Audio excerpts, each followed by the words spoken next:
Hello,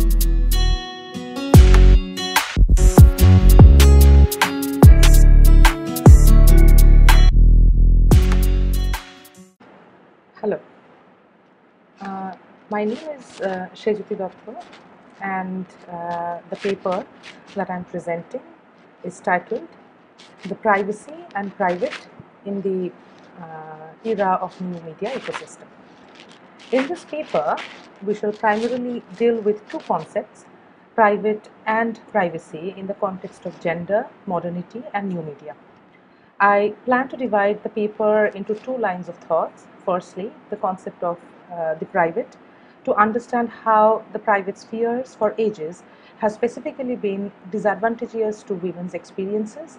And secondly, the concept of privacy in the age of new media, which seemingly poses more threat and exposes gender minority people more at risk of facing cybercrimes and violence. To elaborate on and examine the primary concerns of this essay, I shall refer to two moments in history specific to the Indian context. The paper, however, does not aim at writing social history through these two definitive moments, but wishes to read them side by side to observe whether any link is detectable. Significant social reforms were implemented in Bengal in the first half of 19th century with the purpose of improving the position of women in both society and family. Let me give a footnote on Bengal here. Bengal was a colonial province under the British Empire in India. After 1947, with the independence of India and Pakistan, Bengal was partitioned into East Bengal and West Bengal. East Bengal came under the rule of Pakistan until its independence in 1971, and it became a new country, Bangladesh. West Bengal, with Kolkata as its state capital, became a state in independent India. The scope of this paper does not allow us to explore the socio-historical period. Nonetheless, we must be aware that there were some evident criticisms and hostilities to the new social changes for women. The 19th century reforms are also relevant for this paper because that set India's encounter with Western modernity in motion, and the concept of a new woman also emerged out of it. The idea of a new woman to the contemporary men and society of Bengal was very often perceived as a consequence of the westernization of traditional women. The 19th century women's question has been extensively discussed by social critics and historians working in the field of colonial and post-colonial studies. Bypassing the social historiography, in this essay, we shall focus on the fact that women in Bengal and subsequently India began to make numerous attempts to break the shackles, step out of their private spheres, and enter the public once the 19th century reforms started taking meaningful shapes. This was also a significant moment because on the one hand, women's access to public places was frequently restricted, but on the other, their glorified image as the Grihalakshmi was also worshipped. The word Grihalakshmi imagines the woman as the house, mostly the wife, as a divine figure, where Griha means household and Lakshmi is the goddess of opulence and abundance. Women's education did, however, become more popular during this period, and as Partha Chatterjee noted, it was connected to the development of the printing press, most significantly the vernacular press, and vernacular schools, which not only gave legitimacy to the language, but also allowed it to be independent of the colonial state while remaining under the control of middle-class Bengali men. The remarkable quantities of research concerning women's writing in Bengal in the 19th century reveals a connection between the advent of printing press and the first generation of women who made their presence known in public. This instance of encounter with modernity enables us to come face to face with a diary entry by Virginia Woolf dated January 26, 1940, in which she writes how queer the change is from private writing to public writing. Beginning with this diary entry, Anna Snight's essay, Virginia Woolf's Narrative Strategies, Negotiating Between Public and Private Voices, points out how Woolf's narrative strategies deal with public-private divide by employing one of her most recurrent literary devices, indirect interior monologues. At this juncture, it should be readily apparent that Woolf has long been concerned with the notion of women's privacy and accessibility to the public. Feminist scholars have often pointed out Woolf's A Room of One's Own and Three Guineas as two significant books in this case. Of course, the empirical data will have to be analyzed in order to show the precise historical moment when women first stepped out in public, but literary works, particularly older ones by women writers, provide us with insight into the nature of the private they shared. The first Bengali language autobiography by Roshenduri Devi, titled Amar Jibon, which was also the first autobiography of India written by a woman, appeared in 1876. The writer was a young bride in an Orthodox household who taught herself to read secretly in her kitchen. Amar Jibon extensively discusses the prejudice, sexism, and oppression girls and women in Bengal experienced in their private lives under the control of religious and traditional family norms, in this case, a Hindu household. The women of Bengal in the 19th century came face to face with the modernization locomotive owing to the consciousness and new subjectivity that came along with their ability to print and publish. We are discussing a period of modernity when a new technology altered how women perceived the boundaries between public and private spheres. This reconfigured private, emerging out of women's newly accessible public, was desirable. It was difficult to achieve because patriarchal policing persisted, be it official or familial. Nonetheless, even if we ignore the complexities and nuances of the becoming of this new woman, the historical moment of 19th century Bengal undoubtedly opened a horizon of possibility for the marginalized to be heard. As more women started to reclaim the public, they faced backlash from the private as well. Having no access to place to think, write, or read, 19th century women more often indulged in the communitarian practice of reading together. This takes us full circle to Virginia Woolf, as the need for a private that can enable gender marginalized people to have claim over the public space becomes more and more evident. A woman must have the desirable private and a room of her own if she is to step out in the public. I'm comparing two moments in history by making an attempt to identify two modernity defining moments in India. This is pertinent to our current argument is whether or not India's encounter with the new media can also be considered a new modernity. Or to be more specific, what is new in a media saturated society and how has the new media technologies impacted gender marginalized people, if at all? We must be aware, though, that the concept of modernity cannot be reduced to a moment of novelty in history, despite the fact that it is also a time for new ideas. If 19th century Indian women's encounter with modernity and eventual stepping out in public can have a historical history of associated technological advancement, what impact does the encounter with the new media have on contemporary Indian women is what we are trying to see. One major point of difference between these two widely different times is that in 19th century women were unable to identify themselves as citizens of a country due to the colonial subjectivity that came along with the new consciousness. Following India's independence, we would find that women were gradually organizing themselves around issues of citizenship, democracy, civic duty, and civil and social rights. Therefore, it goes without saying that women who are now exposed to the new media and have already been introduced to a virtual public sphere, hence the world, are already citizens of a country with constitutionally recognized rights. They were already the focus of a new economy, where print and television, commercials, soap operas, and films were specifically being targeted toward them.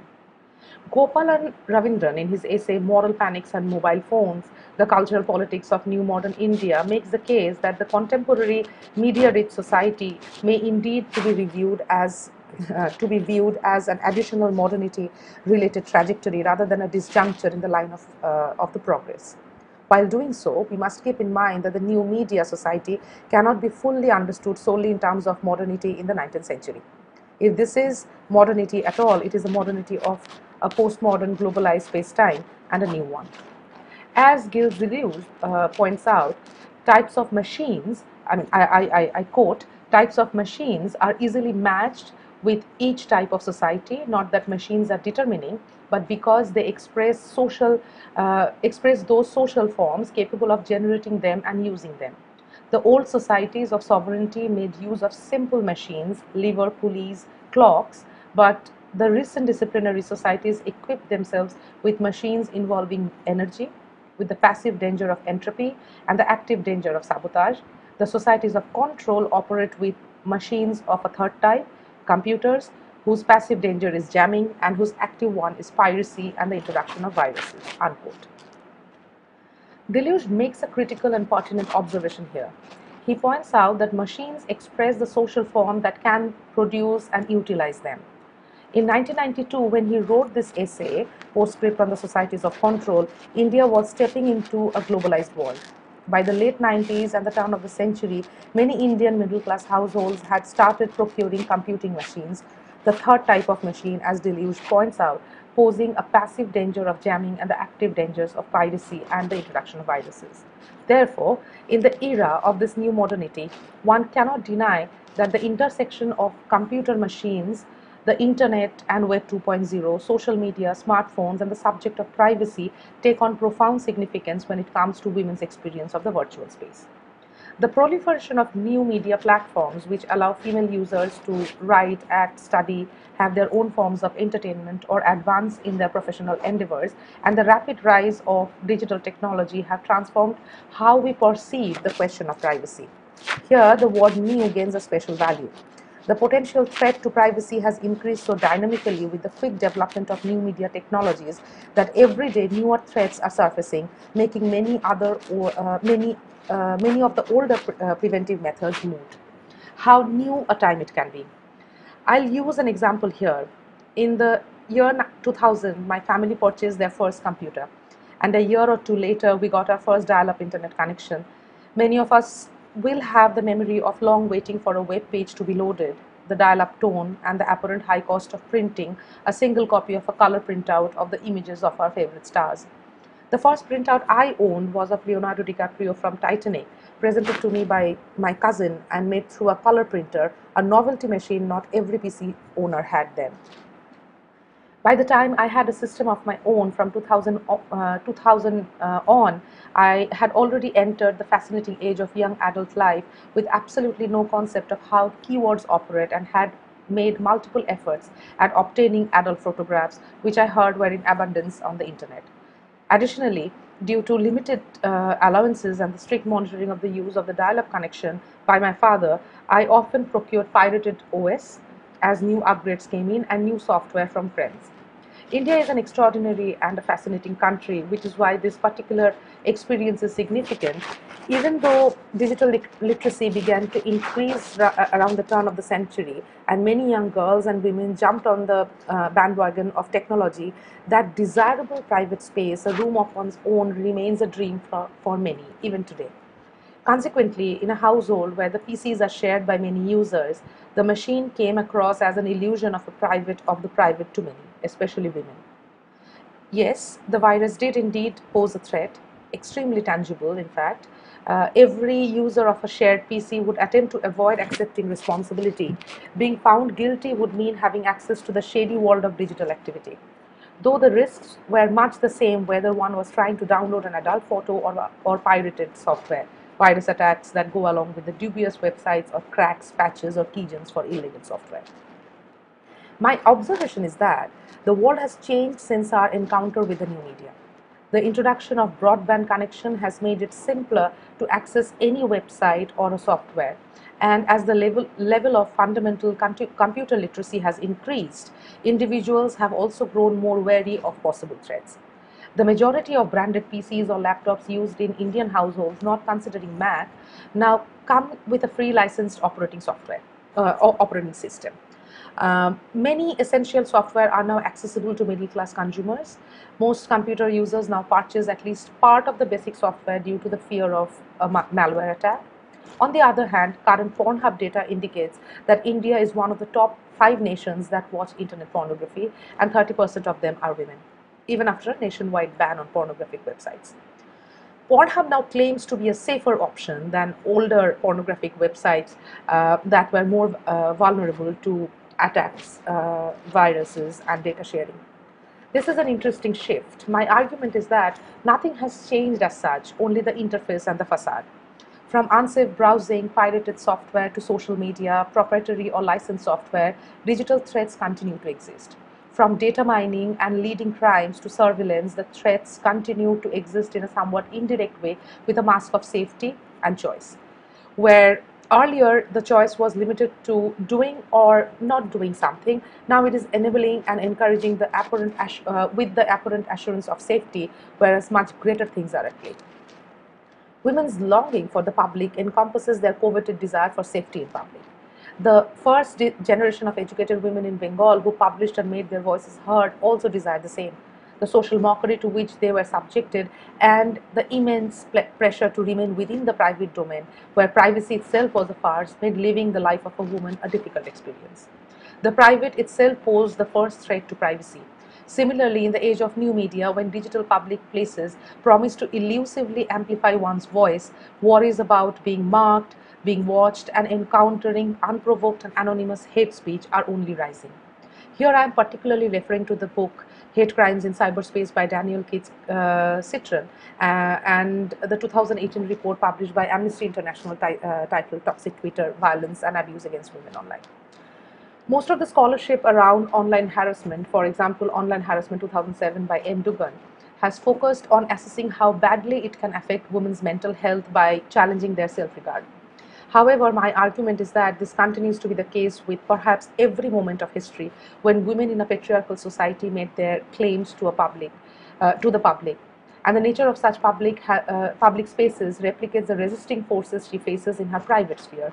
Only the manifestation of such perpetration gets different, not structurally though. There are studies that show how online harassment targeted at women forces them to self-censor, leading to psychological distress. The phenomenon of doxing, an eventual outcome of data mining that involves the malicious disclosure of personal information, no doubt affects women more than men. The list is never ending, and the list is ongoing. All these crimes and harassment against women and their resulting vulnerabilities are happening at a time when machines of a third type have fully realized their potential. These are happening at a moment when the user-machine relationship has become more formalized and contract-bound. Not that the concerns posed by piracy and unrestricted websites were insignificant, just that it's all the same in a more regulated virtual world as well. In May 2010, Mark Zuckerberg, the co-founder and one of the prominent faces of Meta platforms, formerly Facebook, interpreted the notion of privacy as a desire for control, as quoted by Time magazine. He said, I quote, "The way the people think about privacy is changing a bit. What people want isn't complete privacy. It isn't that they want secrecy. It's that they want control over what they share and what they don't," unquote. It is interesting to note his use of the word secrecy here, as if any interpretation of privacy other than control is secrecy.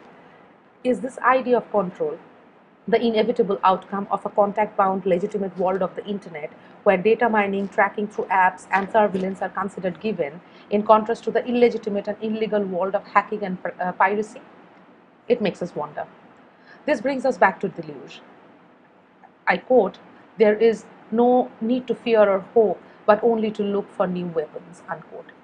Be it virtual or real, women's desire for privacy has been women's desire for privacy has always met with skepticism, and their stepping out into the public has been challenging.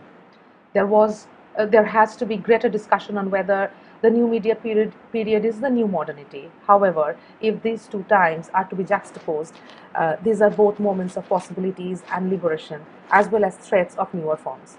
Perhaps the only way is to organize, strategize as ever. Thank you.